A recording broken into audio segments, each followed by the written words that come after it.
LTS 드라마 성경교실 가족 여러분, 안녕하세요. 안녕하세요. 네, 반갑습니다. 드디어 마지막 과를 공부하게 되었습니다. 진짜로 아쉬우세요? 네. 예. 바울이 디모데에게 권면하는 내용 두 가지하고 바울의 자기 고백, 이런 주제로 함께 말씀을 생각해 볼 겁니다. 바울이 디모데에게 권면한 내용이 이제 두 가지로 구분이 되는데, 하나는 말씀을 전파하라, 또 하나는 네 직무를 다하라, 이렇게 구성이 되어져 있어요. 자, 1절에서 2절까지 같이 읽겠습니다. 하나님 앞과 살아있는 자와 죽은 자를 심판하실 그리스도 예수 앞에서 그가 나타나실 것과 그의 나라를 두고 엄히 명하노니, 너는 말씀을 전파하라. 때를 얻든지 못 얻든지 항상 힘쓰라. 범사의 오래 참음과 가르침으로 경책하며 경계하며 권하라. 성경에 보면은요, 이 말씀과 나란히 사용되는 표현들이 몇 개가 있어요. 자, 예를 들어 말씀, 복음, 예수님. 말씀, 복음, 예수님. 이 세 가지는 왔다 갔다 쓰입니다. 요한복음 1장에 보면은요, 예수님에 대해서 이렇게 묘사를 합니다. 태초에 말씀이 계시니라. 그가 태초에 하나님과 함께 계셨고 만물이 그로 말미암아 지은 바 되었으니 지으신 것이 하나라도 그가 없이는 된 것이 없느니라. 그 안에 생명이 있었으니 이 생명은 사람들의 빛이라. 빛이 어둠에 빛이 돼 어둠이 깨닫지 못하더라. 14절에 말씀이 육신이 되어 우리 가운데 거하심에 우리가 그의 영광을 보니 아버지의 독생자의 영광이요 은혜와 진리가 충만하더라. 여기서 말씀은 예수님을 가리키는 거예요. 그 다음에 베드로전서 1장에 이렇게 말씀합니다. 너희가 거듭난 것이 썩어질 씨로 된 것이 아니요 썩지 아니할 씨로 된 것이니 하나님의 살아있고 항상 있는 말씀으로 된 것이리라. 그러므로 모든 육체는 풀과 같고 그 모든 영광은 풀의 꽃과 같으니 풀은 마르고 꽃은 시드나 주의 말씀은 세세토록 있도다 하셨으니 내가 너에게 전한 복음이 곧 이 말씀이라. 이 말씀이 복음이다. 복음이 말씀이다. 이렇게 얘기를 해주고 있어요. 자, 로마서 1장에 보면 바울이 이렇게 고백합니다. 예수 그리스도의 종 바울은 사도로 부르심을 받아 하나님의 복음을 위하여 택정함을 입었으니, 이 복음은 하나님이 선지자들로 말미암아 그의 아들에 관하여 성경에 미리 약속하신 것이라. 그의 아들에 관하여 말하면은 육신으로는 다윗의 혈통에서 나셨고 성결의 영으로는 죽은 자들 가운데서 부활하여 하나님의 아들로 선포되셨으니 곧 우리 주 예수 그리스도시니라. 그러니까 내가 복음을 택정함을 받았다. 근데 복음이 뭐냐? 예수님이 복음이다.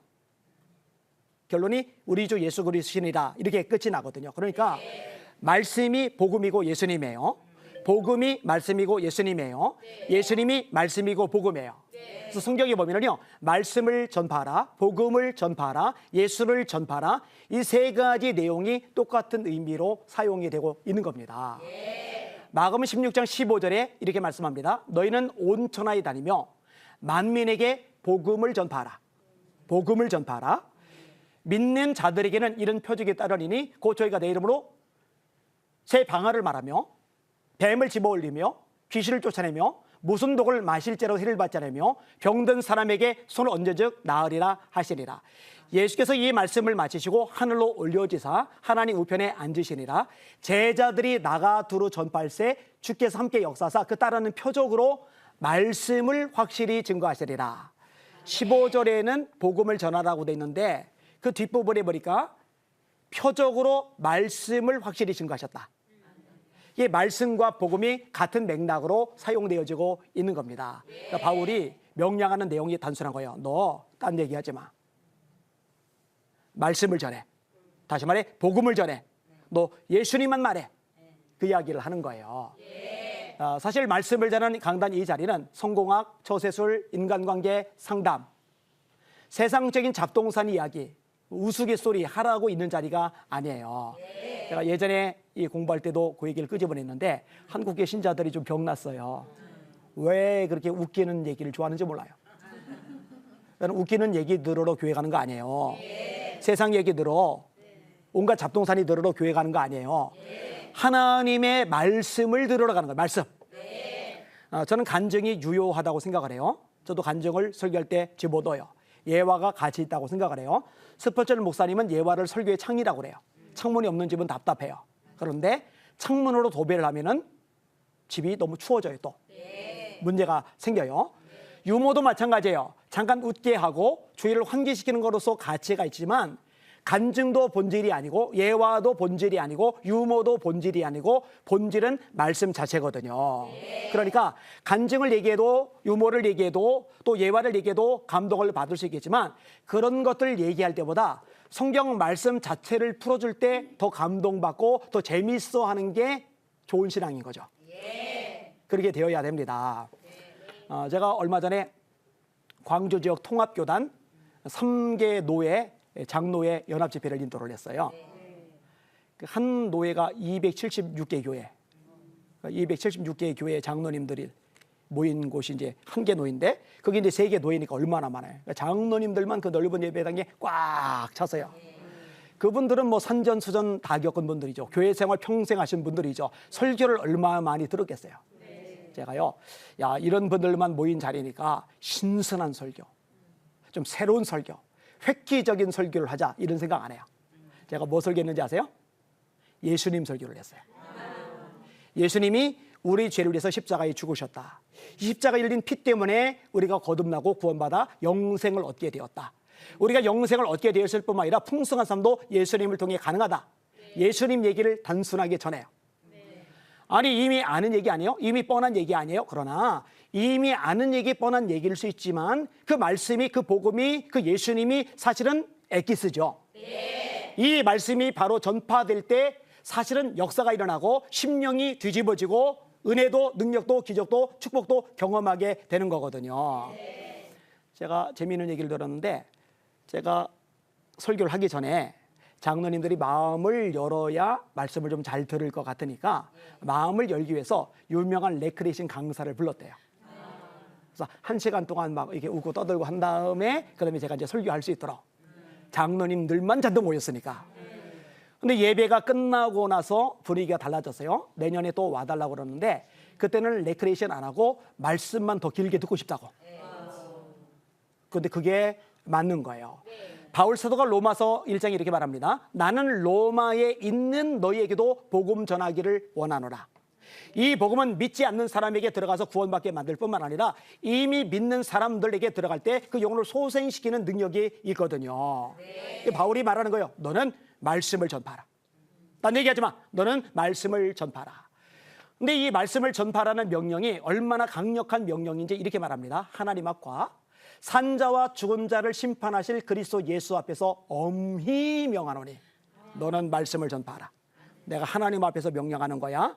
산자와 죽은 자를 심판하실 예수님 앞에서 명령하는 거야. 너는 말씀을 전파하라.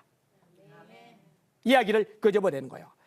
그리고 이어서 말씀을 전파하는 자세에 대한 이야기가 언급이 되어지고 있어요. 때를 얻든지 못 얻든지 항상 힘써라. 사실 사람들의 마음이 말씀을 늘 들을 준비가 되어 있는 것은 아니에요. 어떨 때는 마음이 닫혀 있기도 하고 어떨 때는 반발하기도 하고 어떨 때는 말씀을 전할 때 공격적인 태도를 보일 때도 있어요. 그러다 보면 이렇게 눈치를 봐가면서 말씀을 전할 수가 있는데 그러지 말라는 거예요. 때를 얻든지 못 얻든지 범사에 힘써라. 그리고 이렇게 말씀을 전하는 과정에서 즉각적으로 반응이 늘 나오는 것도 아니고 즉각적으로 변화의 역사가 늘 일어나는 것도 아니고 때로는 이게 지연되고 힘들거든요. 그래서 필요한 게 뭐냐? 오늘 본문에 뭐라고 말씀하느냐? 범사의 오래 참음과 가르침으로 경책하며 경계하며 권하라. 너 말씀을 전파하는데 오래 참음으로 가르쳐야 돼. 단박에 뭔가 결실을 거두려고 단박에 뭔가 빼내려고 생각하지 말고 오래 참음으로 말씀을 전해야 돼. 차분하게 말씀을 가르쳐야 돼.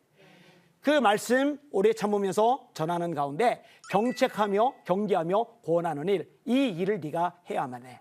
이게 너의 사명이야. 이게 첫 번째 당부하는 말씀이에요. 그다음에 이제 두 번째 당부하는 말씀이 전도자의 일을 하며 네 직무를 다하라. 요 명령을 내리고 있어요. 자, 그 내용을 같이 읽어볼게요. 3절과 4절, 5절입니다. 때가 이르리니 사람이 바른 교훈을 받지 아니하며 귀가 가려져서 자기 사욕을 따를 스승을 많이 두고 또 그 귀를 진리에서 돌이켜 허탄한 이야기를 따르리라. 그러나 너는 모든 일에 신중하여 고난을 받으며 전도자의 일을 하며 네 직무를 다하라. 때가 이르리니 도대체 무슨 때일까? 3장에 나와요. 말세에 고통하는 때가 이르러. 말세를 말하는 거예요. 그 말세가 되면은 사람들에게 이런저런 특징들이 나타날 거야. 어떤 특징이 나타나냐? 사람이 바른 교훈을 받지 아니하며. 여러분 지난주에 공부할 때 교훈과 행실과 의향과 오래 참음과 믿음과 사랑과 그다음에 고난 이런 얘기를 쭉 얘기를 해요. 그 제일 첫 번째 항목이 교훈이라는 부분이 나와요. 이 교훈은 복음을 말하는 거예요. 근데 마지막 때가 되면은 어떤 현상이 일어나느냐? 이 복음에서 멀어지는 거예요. 바른 교훈을 받지 아니하며, 바른 교훈을 받지 아니하며. 여러분, 구원은 오직 예수님 한 분 통해서 받습니다. 예수님 말고는 구원의 길이 없습니다. 요한복음 14장 6절에 주님이 말씀하세요. 내가 곧 길이요 진리요 생명이니 나로 말미암지 않고는 아버지께로 올 자가 없느니라. 사도행전 4장 12절에 베드로가 설교를 합니다. 다른 이로서는 구원을 얻을 수 없나니 천하 인간의 구원을 얻을 만한 다른 이름을 우리에게 주신 적이 없으시리라. 여러분 지난번에 공부했던 거 복습을 한번 해볼게요. 사람이 왜 죽죠? 죄 때문에 죽는 거예요. 적어도 예수 믿는 사람은 성경적인 대답을 해야 돼요. 나이 들어 죽는다. 병 들어 죽는다. 교통사고 같은 사고 때문에 죽는다. 홍수, 태풍, 지질, 해일, 산불 등 자연재해 때문에 죽는다. 그건 표면적인 요인이고 사람이 죽는 진짜 요인은 죄입니다. 죄의 싹은 사망이요. 로마서 6장 23절, 로마서 5장 12절 한 사람으로 말미암아 죄가 세상에 들어오고 죄로 말미암아 사망이 왔나니. 따라해 보세요. 죄로 말미암아 사망이 왔나니. 사망이 왜 왔다고요? 죄로 말미암아 사망이 왔나니 이와 같이 모든 사람이 죄를 범하였으므로 사망이 모든 사람에게 이르러느니라. 죄 때문에 죽는 거예요. 죄 때문에 죽고 끝나는 게 아니라 죄 때문에 죽음 이후에 심판을 받아요. 히브리서 9장 27절 한 번 죽는 것은 사람에게 정하신 것이요 그 후에는 심판이 있으리니.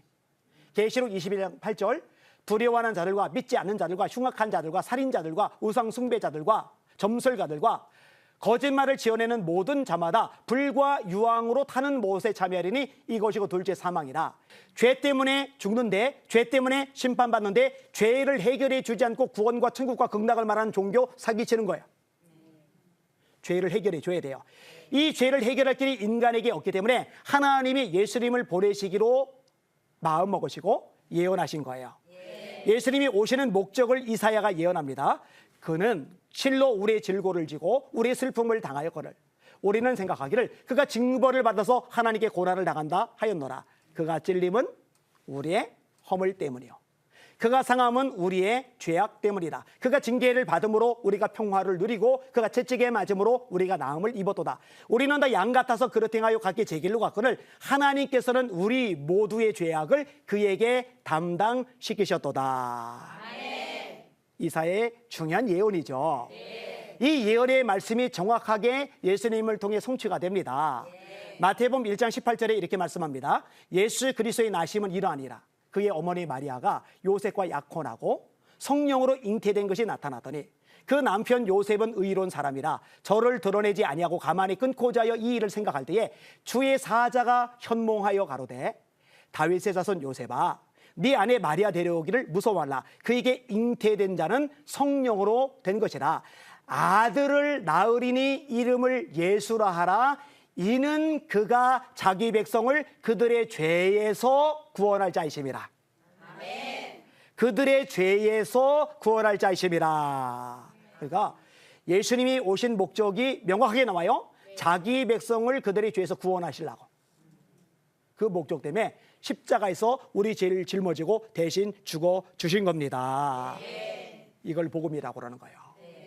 이게 유일한 구원의 길인 거예요. 그런데 바른 교훈을 받지 않는다는 얘기는 뭐냐? 이것을 받아들이고 이것을 붙잡아야 되는데 딴 생각하는 거예요. 딴 소리를 하는 거예요. 다른 걸 쫓아가는 거예요. 뒤에 나온 표현도 다 같은 맥락인 거예요. 자, 예를 들어서 우리가 디모데 전서와 후서를 공부하는데 예수님을 믿는 믿음만으로 충분한데 이것만 가지고 안 돼. 할례도 받아야 돼. 율법도 지켜야 돼. 이단이죠. 그게 율법주의. 예수님을 믿는 믿음만으로 충분한데 이것만 가지고 모자라. 영적인 지식도 있어야 돼. 비밀도 알아야 돼. 이게 영지주의라는 이단인 거죠. 지금도 마찬가지예요. 예수님을 믿는 믿음만으로 충분한데 이 믿음만 가지고 모자라. 여기에 비유풀이를 알아야 돼. 이 신천지잖아요. 예수님만으로 안 돼. 여기에 안식일도 지키고 유월절도 지키고 초막절도 지켜야 돼. 이게 하나님의 교회라는 이단, 안식교라는 이단이죠. 이런 식으로 예수님 플러스 뭔가 추가된 것, 이게 바로 바른 교훈을 받지 않는 모습이에요. 이게 마지막 때의 징조인데 이미 이런 현상이 우리나라에서도 너무 쉽게 보여지고 있습니다. 바람직하지 않죠. 귀가 가려워서 자기의 사육을 따를 스승을 많이 두고 엉뚱한 거 쫓아간다는 거예요. 말씀에 집중하지 않고 온갖 잡동사니에 마음을 빼앗긴다는 거예요. 또 그 귀를 진리에서 돌이켜 허탄한 이야기를 쫓으리라. 우리나라 한동안 이빨을 금리빨로 만든다고 들은 적들 있을까요? 금리사역.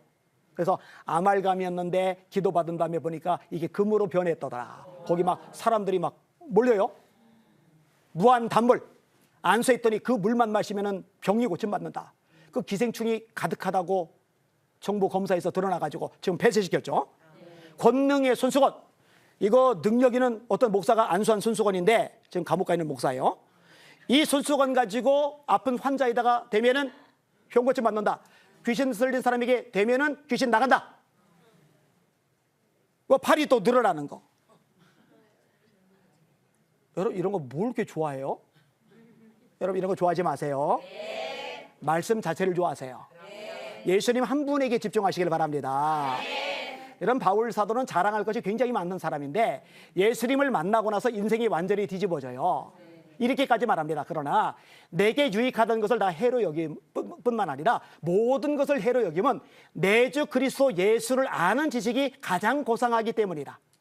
내가 그를 위하여 모든 것을 잃어버리고 배설물로 여김은 그리스도를 얻고 그 안에서 발견되려 함이니 내가 가진 의는 율법으로 말미암은 것이 아니요 오직 믿음으로 말미암은 것이니 곧 믿음으로 하나님께로부터 난 의라. 로마의 시민권, 바리새인 집안 사람, 가말리엘 밑에서 배웠던 것, 율법에 능숙한 것, 히랍 철학에 뛰어난 것, 그 당시에 영어나 마찬가지 히라보에 능통한 것, 제사장의 신임이 두터운 것, 성공, 출세, 돈, 명성, 인기가 다 보장된 최고의 스펙을 가졌던 사람. 근데 예수님하고 비교하면 다 배설물이야. 다 배설물이야. 그런데 어리석은 사람들이 예수님만 추구해야 되는데 이런 잡동사니 현상들에 귀를 기울이고 쫓아가고 은혜 받는다고 몰려들고. 이게 마지막 때 증거거든요. 그 귀를 진리에서 돌이켜 허탄한 이야기를 쫓으리라. 진리, 예수님만이 진리예요. 말씀만이 진리예요. 복음만이 진리예요. 그런데 진리에서 돌이켜 허탄한 이야기를 쫓으리라. 이런 세상 된다는 거죠. 그러면은 안 되는데 이런 문제가 심각해지는 거예요. 그러면은 어떤 걸 요구하느냐? 너는 모든 일에 신중이라. 경계를 받아라. 영향받지 말아라. 신중하여 고난을 받으며. 왜냐면은 주님의 일을 열심히 하다 보면은 박수만 오는 게 아니에요. 칭찬만 오는 게 아니에요. 여러분 그래서 헌신적으로 충성된 하나님의 종으로 열심히 일을 하다 보면은요 엄한 데서 태클이 와요. 수군거리는 사람들이 있어요. 힘들게 하는 사람들이 있어요. 그럴 때 어려워하지 마세요. 우리가 지난주에 공부한 디모데후서 3장 12절에도 같은 말씀하고 있어요. 무릇 그리스도 예수 안에서 경건하게 살고자 하는 자는 핍박을 받으리라. 예수님의 팔복 8번째 항목이 뭐예요? 의를 위하여 박해를 받은 자는 복이 있나니 천국이 그들의 것임이라. 나를 인하여 너희를 욕하고 박해하고 거짓으로 너희를 거슬려 온갖 악한 말을 할 때에는 기뻐하고 즐거워하라. 하늘에서 너희의 상이 큼이라. 너희 전에 있던 선지자들도 이같이 박해하였느니라.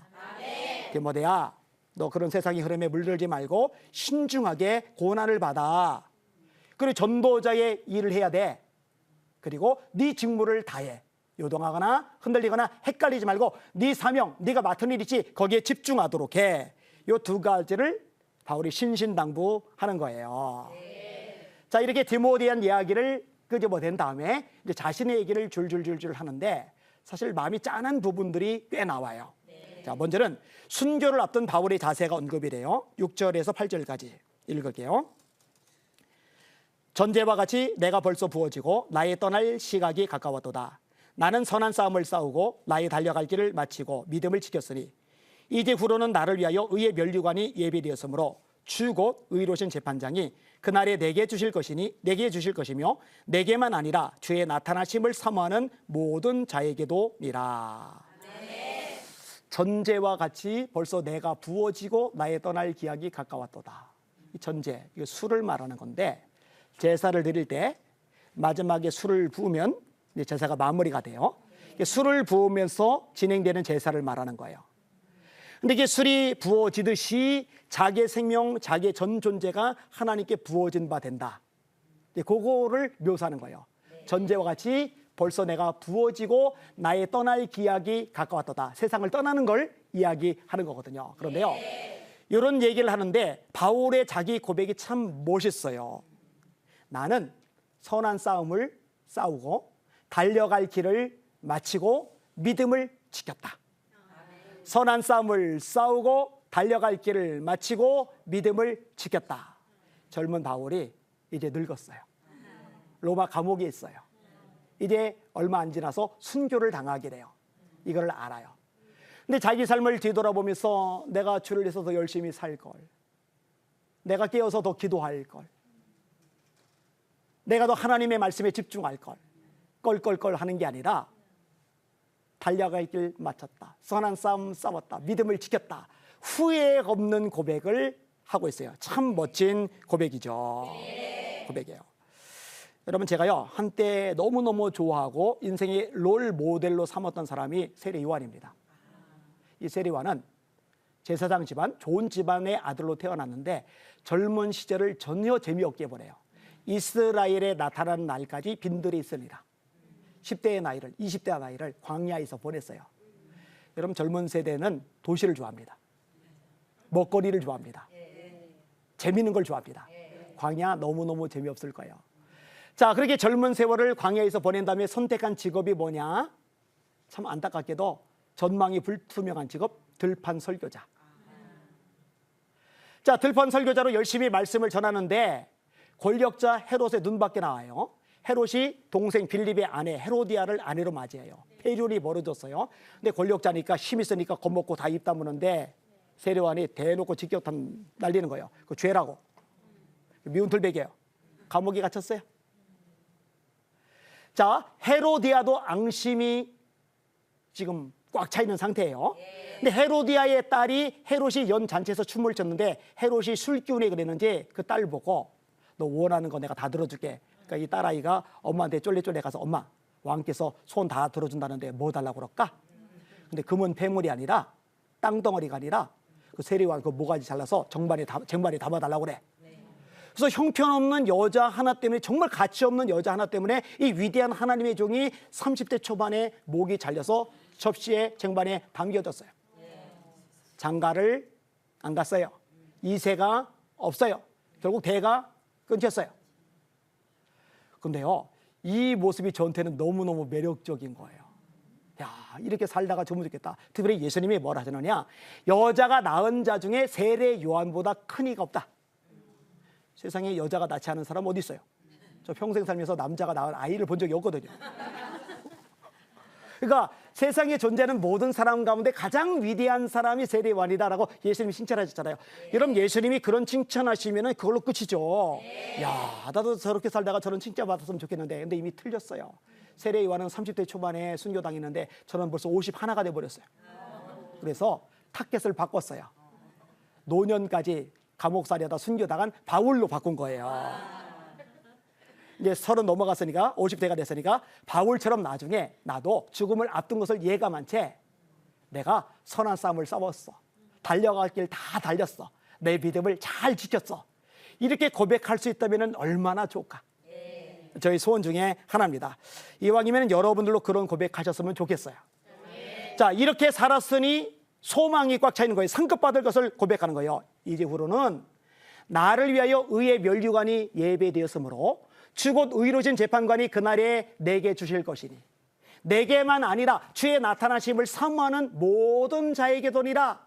나 이제 의의 면류관이 준비돼서 그거 쓸 거야. 얼마나 기대를 많이 하고 있는지 몰라요. 그런데 이어서 또 말하느냐? 나만이 아니야, 너희들 말이다. 예수님의 나타나심을 사모한다면은 너희들도 그 면류관을 쓰게 될 거야.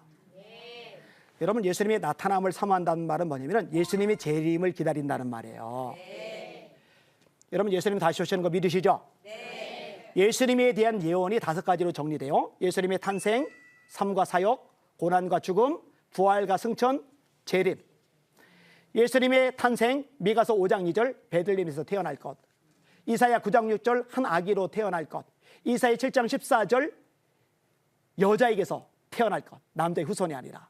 예수님의 삶과 사역, 이사야 60장 희년에 대한 선포 같은 것들. 예수님의 고난과 죽음, 시편 22편, 이사야 53장 같은 거. 예수님의 부활과 승천, 시편 16편. 그리고 이제 마지막 하나 남은 예언이 재림입니다. 볼지어다 구름을 타고 오시리라. 각인의 눈이 그를 보겠고 그를 찌른 자도 볼터이요 땅에 있는 모든 족속이 그를 인하여 애곡하리니 그리하리라. 계시록 1장 7절. 사도행전 1장에 갈릴리 사람들이 승천하는 주님을 하염없이 바라봐요. 천사들이 그들을 내려다보면서 말하는 거예요. 갈릴리 사람들아, 너희가 어찌하여 서서 하늘을 쳐다보느냐. 너희 가운데서 하늘로 올리우신 이 예수는 하늘로 가심을 본 그대로 다시 오시리라. 데살로니가서 4장 16절에 이렇게 말씀합니다. 주께서 호령과 천사장의 소리와 하나님의 나팔로 친히 하늘로 쫓아 강림하시리니 그리스도 안에서 죽은 자들이 먼저 일어나고 그에 우리 살아남은 사람도 구름 속으로 끌어올려 공중에서 주를 영접하게 하시리니 그리하여 우리가 항상 주와 함께 있으리라. 그러므로 내 형제들아 이 말로 서로 위로하라. 예수님 다시 오십니다. 마라나다. 그런데 예수님의 다시 오심을 제가 늘 묵상하는데 이거 묵상하다 보면은요 제 속에 결론이 딱 하나 나와요. 예수님 오시면 구원받을 사람과 영벌받아 지옥 떨어질 사람으로 구분이 되는데 이 지옥 갈 사람 예수님 오기 전에 한 명이라도 더 예수 믿고 구원받게 만들어야 하지 이보다 중요한 건 없지 이보다 급한 건 없지 이런 결론이 나와요. 이런 결론이 나오다 보니까 어떤 기도가 저절로 나오느냐. 하나님 구원의 문을 열어주세요. 복음의 문을 열어주세요. 전도의 문을 열어주세요. 선교사님들과 동행해 주세요. 이 기도가 나오고 또 하나 하나님 한국교회를 살려주세요. 왜냐? 몇 사람이 아니라 교회 전체가 살아서 이 복음 증거의 사명을 감당할 때 구원의 역사가 더 확산될 테니까. 제가 뇌수술을 받은 얘기를 한 적이 있어요. 4cm가 넘은 자이언트. 의사가 수술 전날만 3번 위험하다고 얘기를 했어요. 자, 그런데 이렇게 수술을 앞두고 제가 기도를 하는데 하나님 제 아내 어떡합니까? 우리 애들 아직 어린데 어떡합니까? 저 좀 더 살려주세요. 고쳐주세요. 이 기도 한마디도 안 했어요. 제 기도 딱 하나예요. 하나님 한국교회 좀 살려주세요. 한국교회 기도를 묻게 해주세요. 성령의 불이 좀 묻게 해주세요. 옛날처럼 다시 한번 뜨겁게 불타올라서 복음 전함으로 주님 재림 전에 한 영혼이라도 구원받아 그 구원받은 영혼들과 더불어 주님을 영접하는 한국교회가 되게 하여 주시옵소서. 그러니까 주의 나타나심을 사모하는 모든 자의 기도입니다. 이 말씀이 왜 나오느냐? 예수님의 재림을 기다리며 사모하면은요 삶의 우선순위가 달라져요. 인생의 특징이 달라져요. 세상 잡동산에 넉넉고 있을 여유도 시간도 에너지도 없게 되거든요. 주곧 의로신 재판관이 그날에 내게만 주실 것이요 내게 주실 것이요 내게만 아니라 주의 나타나심을 사모하는 모든 자의 기도니라. 그 다음에 개인적인 부탁사항이 나와요. 9절에서 15절까지인데 너는 어서 속히 내게로 오라. 대만은 이 세상을 사랑하여 나를 버리고 데살로니가로 갔고 그레스게는 갈라디아로 디도는 달마디아로 갔고 누가만 나와 함께 있느니라. 네가 올 때에 마가를 데리고 오라. 그가 나의 일에 유익하리라. 두기고는 에베소로 보냈노라. 네가 올 때에 내가 들어와 가보의 집에 둔 겉옷을 가지고 오고 또 최근 특별히 가죽 종이에 쓴 것을 가져오라. 구리 세공업자 알렉산더가 내게 해를 많이 입혔음에 주께서 그 행한 대로 그에게 갚으시리니 너도 그를 주의하라. 그가 우리 말을 심히 대적하였느니라. 자, 어떤 얘기를 하느냐? 너는 어서 속히 내게로 오라. 지금 늙었죠? 병이 났죠? 감옥 안에서 외로워요. 아들 같은 디모데 너무 보고 싶은 거예요. 아내가 있으면 여보 좀 와줘. 애들 있으면 얘들아 나 좀 보러 와줘. 그럴 텐데 아내도 없고 애들도 없어요. 아들 같은 디모데 보고 너 좀 와줘. 나 너 좀 보고 싶어. 아까 제가 이 뒷부분의 내용은 마음을 짠하게 하는 내용들이 있다고 그랬잖아요. 이게 이제 마음을 짠하게 하는 거예요. 바울은 지금 로마 감옥에 있고 디모데는 에베소에서 목회를 하고 있는데 지금 목회는 디모데에게 좀 와달라고, 그리고 속히 와달라고 요청을 하고 있는 거예요. 그리고 이제 몇몇 사람들에 대한 이야기를 하는데, 데마는 이 세상을 사랑하여 나를 버리고 데살로니가로 갔고, 이 데마는 바울의 동역자예요. 그런데 타락했어요. 신앙에서 떠났어요. 이 세상을 사랑하여, 이게 이제 문제가 되는 구절이에요. 여러분, 성경은요, 세상을 사랑하지 말라고 가르쳐요.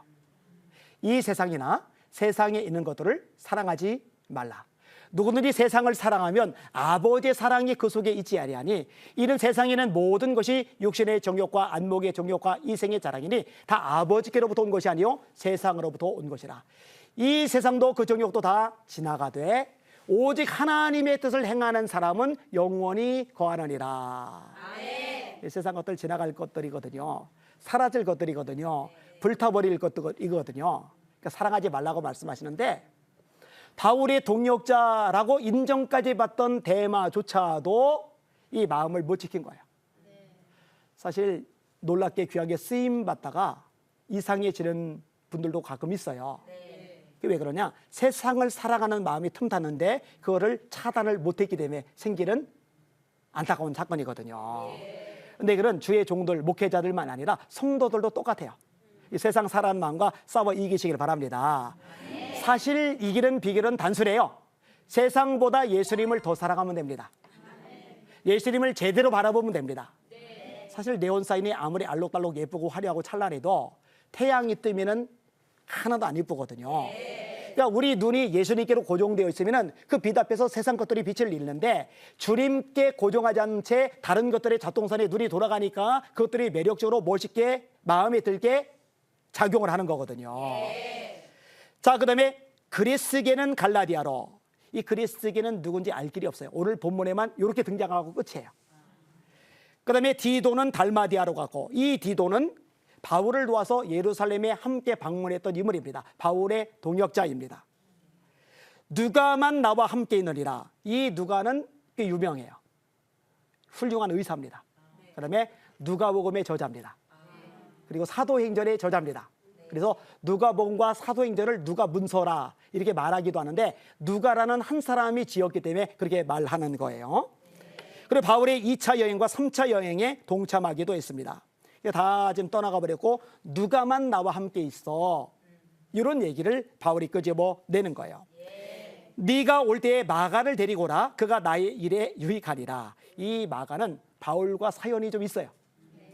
그럼 바울이 바나바와 함께 1차 전도 여행을 떠날 때 마가 따라가요. 마가가. 여러분, 마가의 어머니가 재력이 좀 있어요. 여러분, 초대 120명의 성도들이 모여서 기도하다가 성령의 불을 받은 장소가 마가 다락방이죠. 왜냐면 마가의 어머니 소유인 다락방을 말하는 거거든요. 그러니까 그 다락방 안에서 성령의 능력도 받았고 수많은 사도들이 오고 가는 것을 보니까 얼마나 사도들이 멋있어요. 폼나요. 근사해요. 여러분, 놀랍게 쓰임받는 목사님들 멋있어 보이잖아요. 그러니까 바울과 바나바가 선교여행 갈 때 바나바가 따라 나섰어요. 그런데 겉으로 보는 멋있는 것과 달리 실제로 선교 사역을 하는 거는 멋있지만은 않아요. 불편하죠. 힘들죠. 고난이 있죠. 모자라고 지치고 여러 가지 피곤한 일들이 있단 말이에요. 그리고 마가가 도망을 갔어요. 자, 전도여행을 마치고 돌아와요. 잠시 쉬었다가 바울과 바나바가 2차 전도여행을 떠나려고 그러는데 바나바가 마가를 데려가재요. 이 바나바는 성격이 굉장히 원만한 사람입니다. 굉장히 너그러운 사람입니다. 그리고 마가는 바나바에게 조카예요.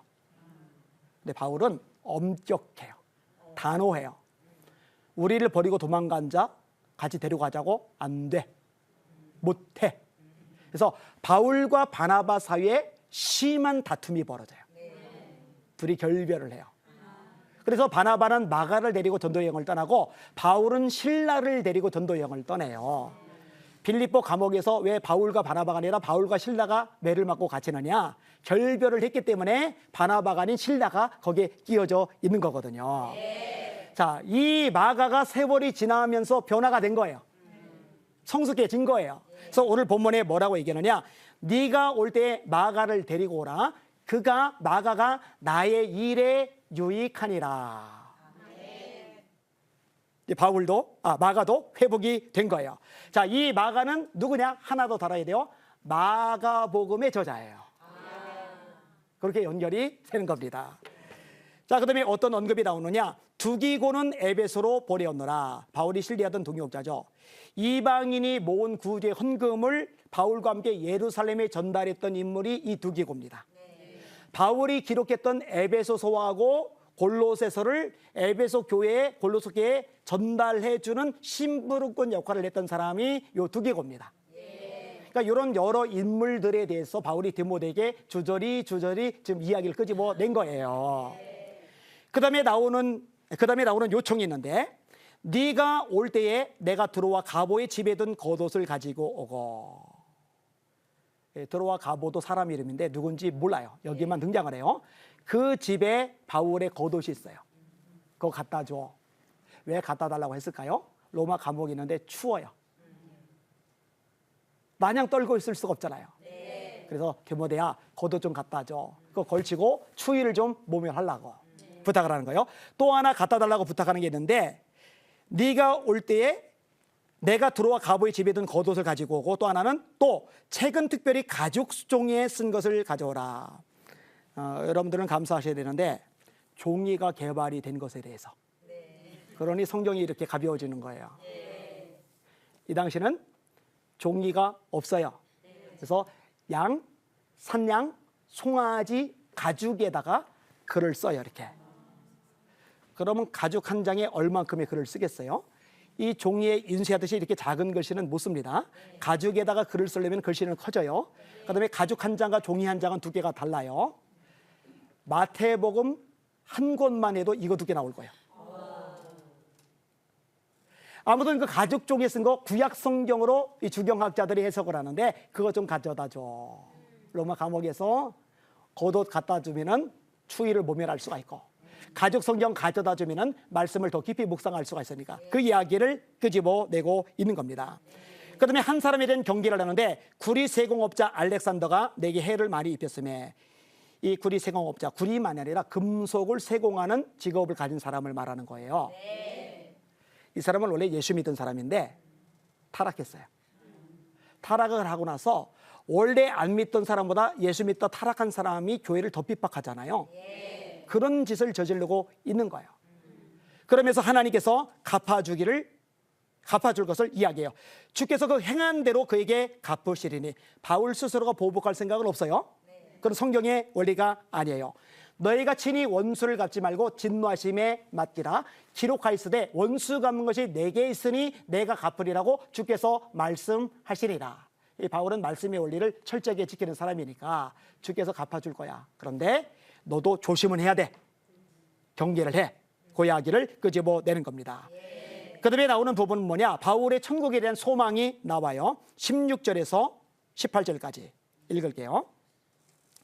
내가 처음 변명할 때에 나와 함께한 자가 하나도 없고 다 나를 버렸으나 그들에게 허물을 돌리지 않기를 원하노라.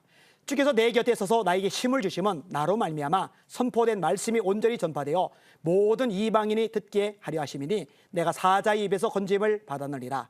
주께서 나를 모든 악한 일에서 건져내시고 또 그의 천국에 들어가도록 구원하시리니 그에게 영광이 세세 무기토록 있을지어다. 아멘.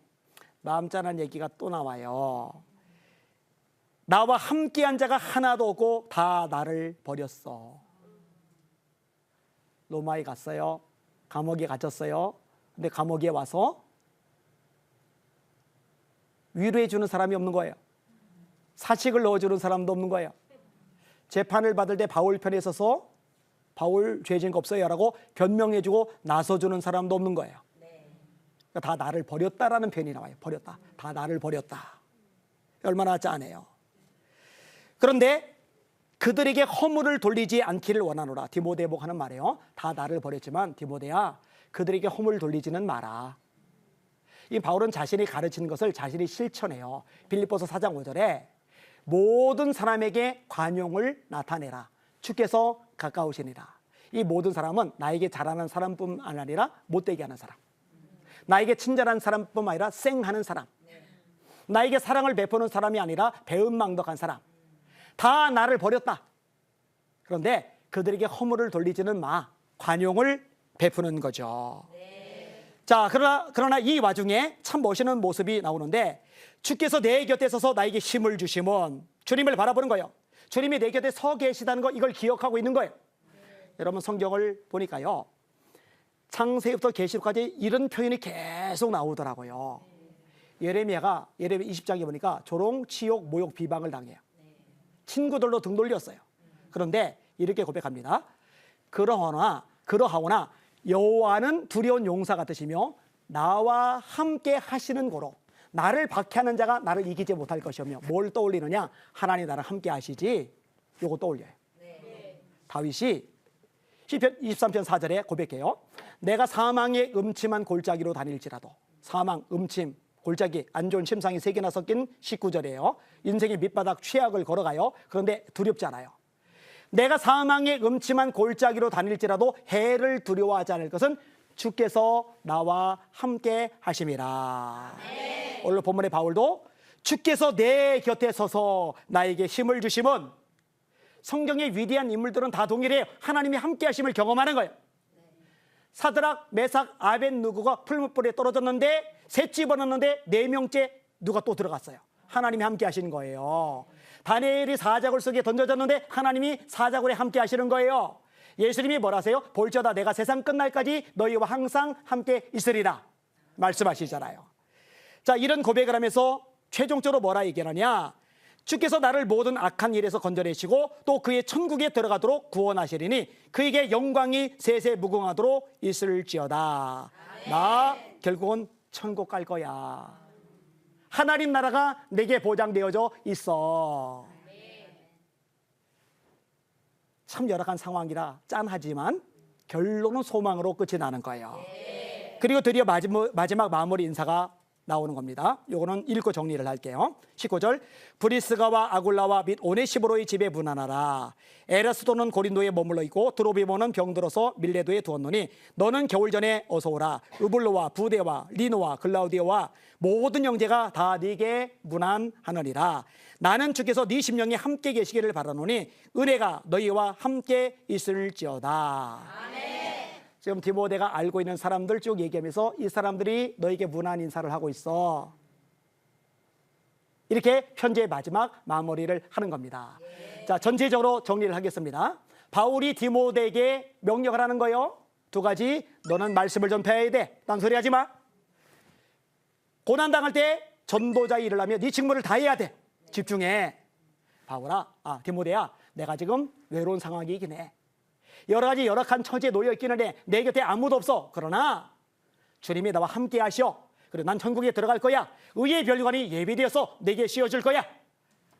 가장 곤란하고 가장 외롭고 가장 지치고 가장 좌절이 밀려들 순간에 가장 놀라운 영광과 환희, 소망과 기대를 담으면서 디모데후서가 마침표를 찍고 있는 겁니다. 진짜 하나님의 사람이죠. 여기는 저와 여러분들 그리고 살아는 돌아오는 성경교실 시청자 여러분들도 천국의 소망으로 날마다 기쁨과 소망 속에 능력 있는 삶을 살아가시기를 주님의 이름으로 부탁을 드립니다. 오늘 여기까지 하겠습니다. 감사합니다.